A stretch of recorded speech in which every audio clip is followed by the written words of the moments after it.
There it goes. We're concluding Lamentations today. We're in the last chapter of Lamentations, and then we're going to start Ezekiel. My challenge, really, reading Ezekiel is, I've always had trouble with that. So hopefully this authorized King James will open it up a lot more to me. I feel like last time I read it,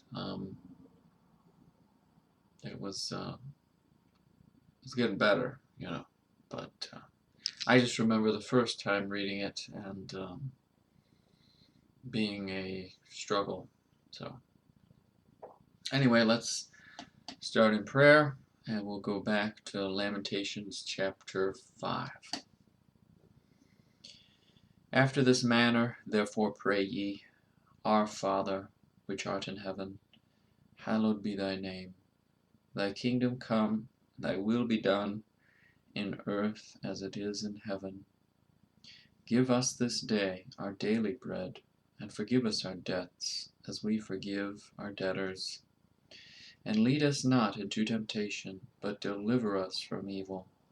For thine is the kingdom, and the power, and the glory, forever. Amen.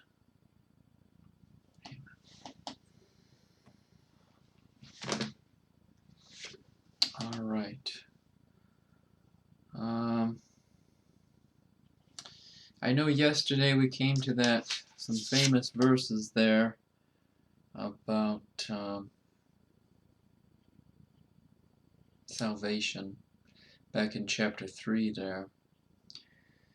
I don't really remember chapter 4 now. Isn't that sad? Just a 24-hour period and already, that's why we need to be in this every day. How is the gold become dim? How is the most fine gold changed? The stones of the sanctuary are poured out in the top of every street. The precious sons of Zion, comparable to fine gold, how are they esteemed as earthen pitchers, the work of the hands of the potter? Even the sea monsters draw out the breast. They give suck to their young ones. The daughter of my people is become cruel like the ostriches in the wilderness. The tongue of the sucking child cleaveth to the roof of his mouth for thirst. The young children ask bread, and no man breaketh it unto them. They that did feed delicately are desolate in the streets. They that were brought up in scarlet embrace dunghills. I was actually listening to McGee's commentary on this, and I was thinking about what I said, and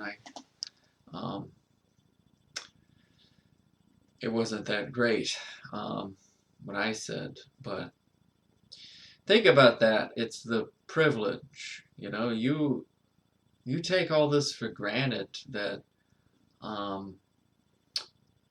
like today, we have a Chick-fil-A right over there. We've got Marco's Pizza. We've got Vito's Pizza. You should go to Vito's Pizza, really.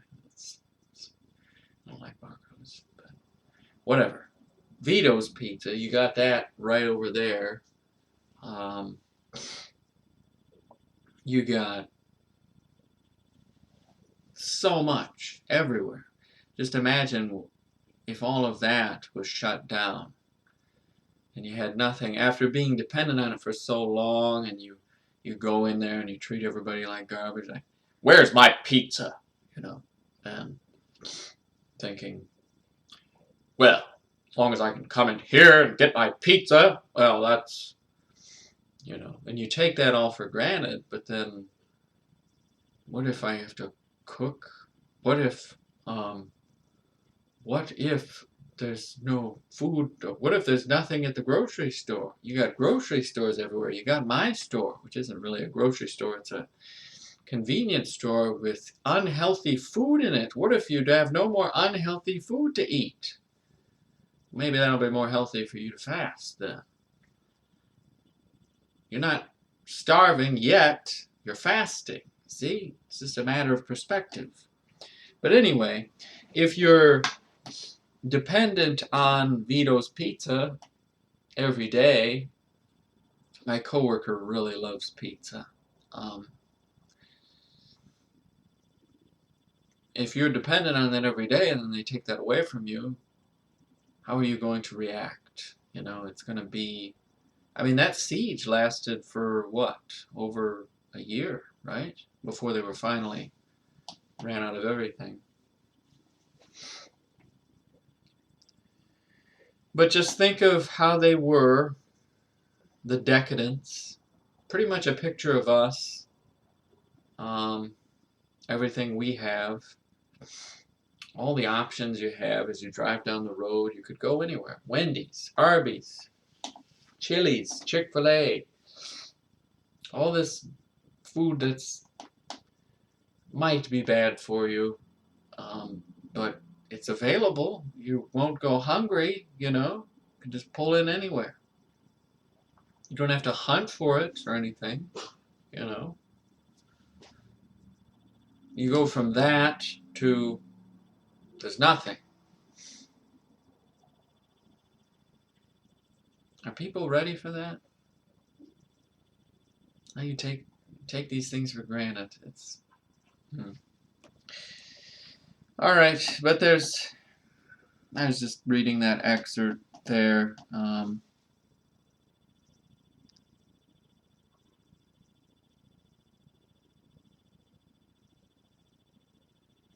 There's more here, especially in 14 and 15 and 16. But we're going to conclude here with the 5th lamentation, chapter 5 of Lamentations, verse 1. Remember, O Lord, what is come upon us. Consider and behold our reproach. Our inheritance is turned to strangers, our houses to aliens. We are orphans and fatherless, our mothers are as widows. Well, think of this land. You know, we took it from the Native Americans, the Indians, and what's happening now? I had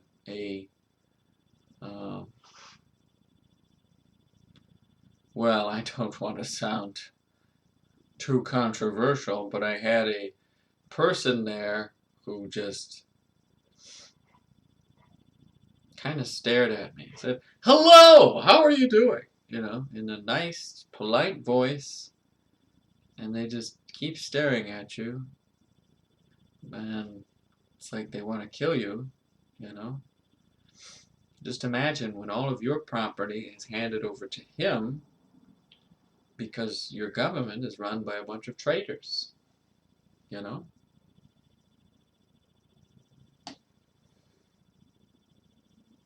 Very timely.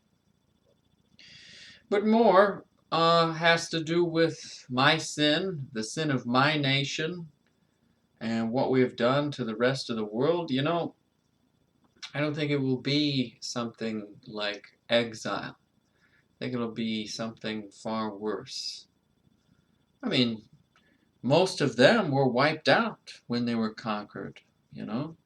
It's just a handful, really, when you look at the numbers. It's a handful of people that walk away with their lives. They're slaves, but they still have their lives. I think when judgment truly comes down on this nation, it's going to be just absolute. It's going to be unimaginable. We deserve it, too. For what? The decadence, the adultery, idolatry, the sin. It's our sin that is going to cause us to lose the land. Same thing here. We are orphans and fatherless. Our mothers are as widows. We have drunken our water for money. Our wood is sold unto us. Our necks are under persecution. We labor and have no rest.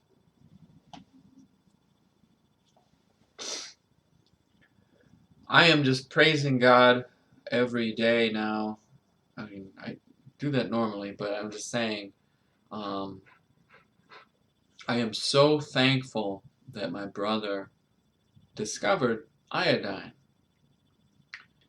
because this is a perfect description of me before the iodine.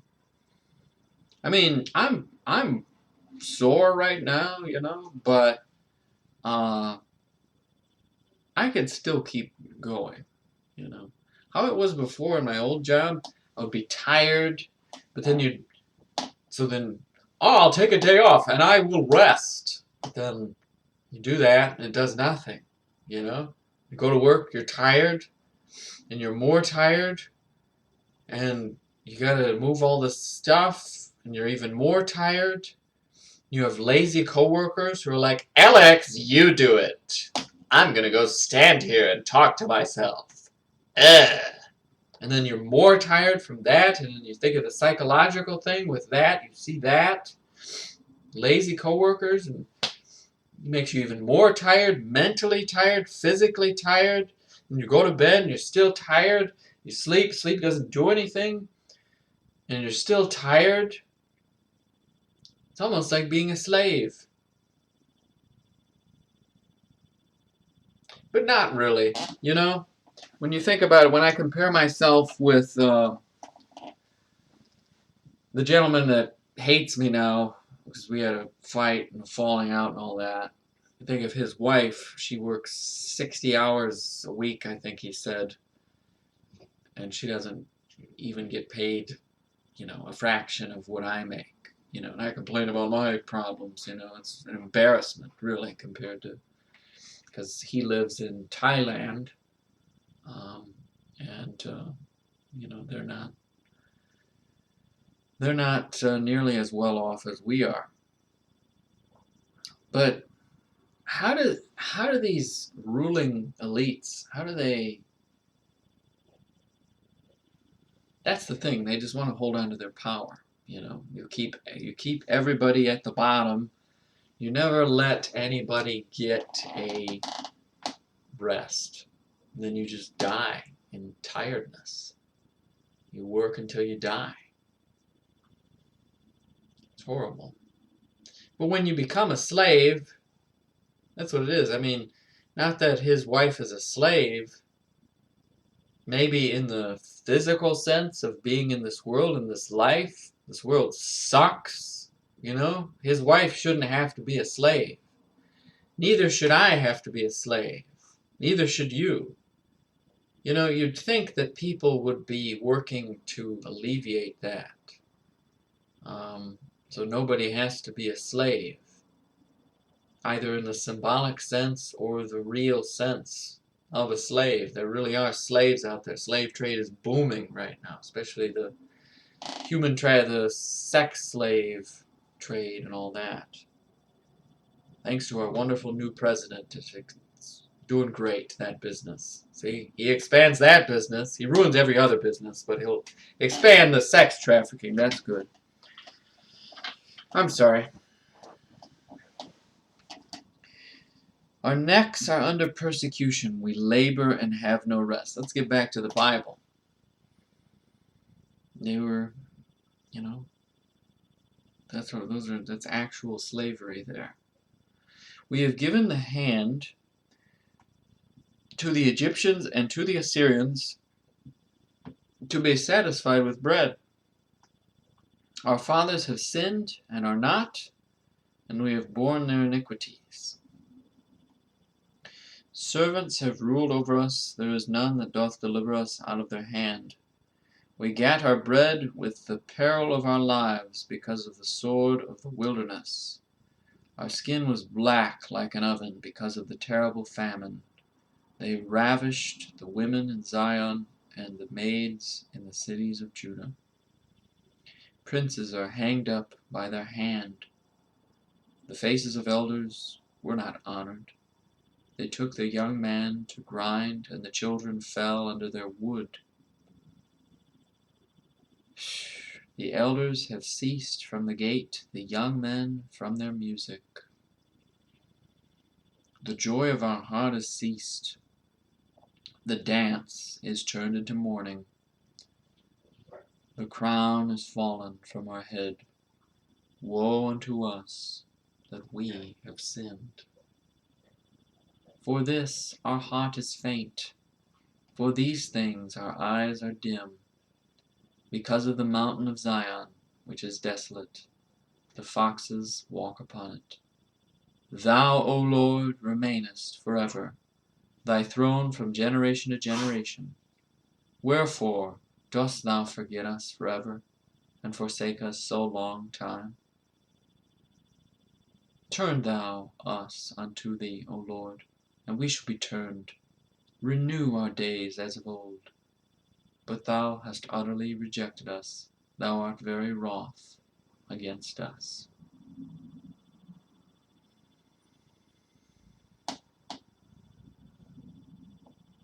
Probably not the most pleasant thing you'd like to read, but put yourself in their shoes. Think about your sin. Are you disappointing God? Are you really walking with Him? Or are you in the same camp as the hypocrites? You know, say you believe and you worship Him, and then look at the results of it, you know. All that's left is the shouting, right? That's what a lot of people are saying. Judgment hasn't even started on this country.